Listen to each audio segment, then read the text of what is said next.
साहब ने भी बात की। दोस्तों, मैं नेशनल कॉन्फ्रेंस और पीडीपी से एक सवाल करना चाहता हूं। जो बार बार ये कह रहे हैं कि क्या हम हिंदुस्तानी नहीं है, कश्मीरी हिंदुस्तानी। नेशनल कॉन्फ्रेंस और पीडीपी को डाउट हो सकता है कि कश्मीरी हिंदुस्तानी है या नहीं, लेकिन भारतीय जनता पार्टी ये मान के चलती है कि एक कॉमन कश्मीरी प्राउड इंडियन है और हमें फख्र है कि हम हिंदुस्तानी हैं। हमें कोई डाउट नहीं है। जिस तरह से आपने देखा कि दिल्ली अटैक के बाद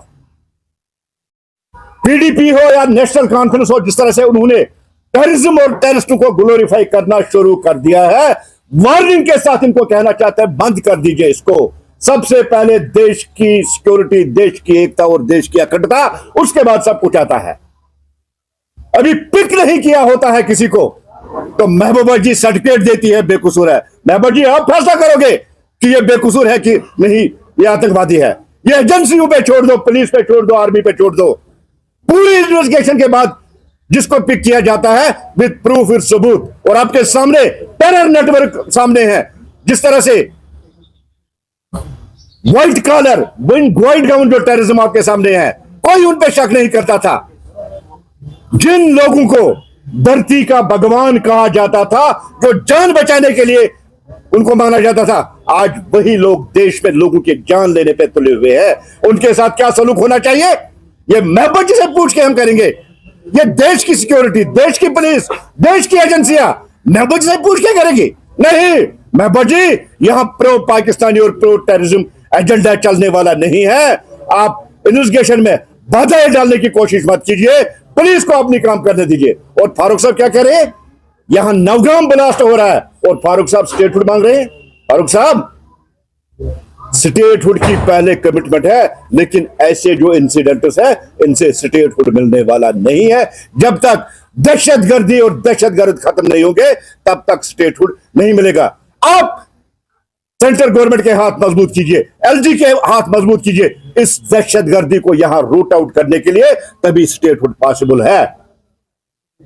आप सवाल उठाते हैं कि डॉक्टर क्यों टेररिस्ट बने, इनके साथ गलत हो। क्या गलत हुआ?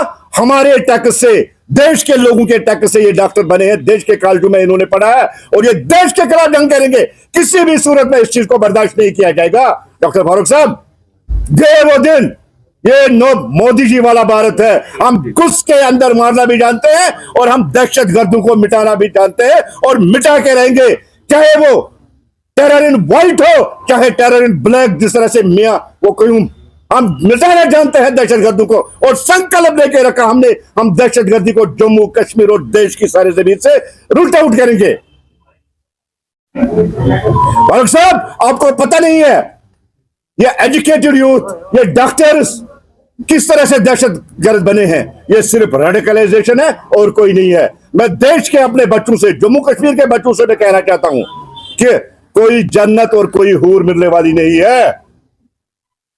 ये जन्नत और हूर का नहीं, जन्नत मिलती है अपने देश, अपने मुल्क की खिदमत करना, अपने माँ बाप की खिदमत करना, तब आपको हूर भी मिलेगी और जन्नत मिलेगी। जो ये 72 हूरों का सपना आपको दिखा रहे, सॉरी अनपार्लियामेंट्री लैंग्वेज यूज कर रहा हूं, आप हाफिज सईद जैसे दहशतगर्द और अजहर मसूद जैसे दहशतगर्द से पूछिए, एक हूर को झेलने के लिए 10-10 डॉक्टर और हकीमों को आपको अप्रोच करना पड़ता है।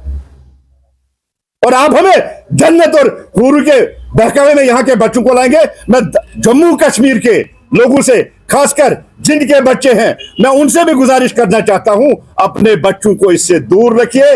ये जन्नत और हूर ऐसे नहीं मिलते हैं, शादी करके ही हूर मिलती है। जन्नत नमाज और जन्नत हुब्बुल वतनी और देश की खिदमत करते मिलती है। ऐसे कोई 72 हूर मिलने वाली नहीं है। जो वहां गए हैं उनका पता नहीं क्या हालत है। और इस्लाम में जिस तरह से खुदकशी हराम है, क्या उसको 72 हूरें मिलेगी? उमर जैसे जहन्नमी इंसान को 72 हूरें मिलेगी जिसने 13 लोगों की जान ली है। इस्लाम में कत्ल करना मना है, इसलिए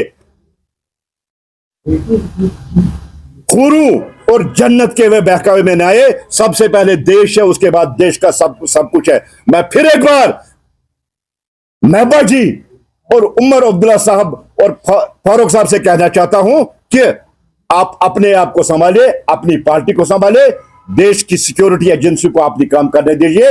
आप जो इन्वेस्टिगेशन हो रही है उसमें बाधा डालने की कोशिश कीजिए, लेकिन हमने जो तैयार कर लिया इस बार ये आखिरी बार होगा। दहशतगर्दी को मिटा कर ही रहेंगे। एक एक जो आतंकवादी है जहन्नम तक उसको पहुंचाएंगे। रेजिडेंशियल एरिया में नहीं लाना चाहिए था, अगर लाना चाहे तो उसमें सिक्योरिटी रखनी बहुत जरूरी थी। देखिए, बहुत पहले वहां पुलिस स्टेशन, हम भी मानते हैं, और भारतीय जनता पार्टी ने भी कहा कि इसके खिलाफ इन्वेस्टिगेशन होनी चाहिए, और हम एलजी साहब का वेलकम करते हैं, कुछ काम भी करते, जुडिशियल प्रूफ उन्होंने दे दिया। अब इसको पोलिटिसाइज करना मुझे नहीं लगता ये ठीक है। जिस तरह से इसकी रिकवरी का हुक्म दिया गया है, हमें देखना चाहिए कि वहां से क्या निकल के आएगा।